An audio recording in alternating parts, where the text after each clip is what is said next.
Unser Tag beginnt sehr früh und während der Kaffee durchläuft, würden um 5:45 die Kätzchen gefüttert. Wenn ich es schaffe, dann gehe ich zum Sonnenaufgang am Strand, trinke dort den ersten Kaffee, während ich den allerschönsten Anblick der Welt vor mir habe und die Sonne in der Karibik aufgeht.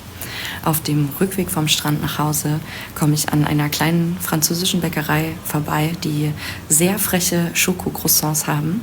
Und wenn dann alle versorgt sind, dann mache ich mir mein Müsli und mit ein bisschen Glück nehme ich Platz in meiner geliebten Hängematte und genieße dort mein Frühstück in der Sonne und starte in meinen Tag.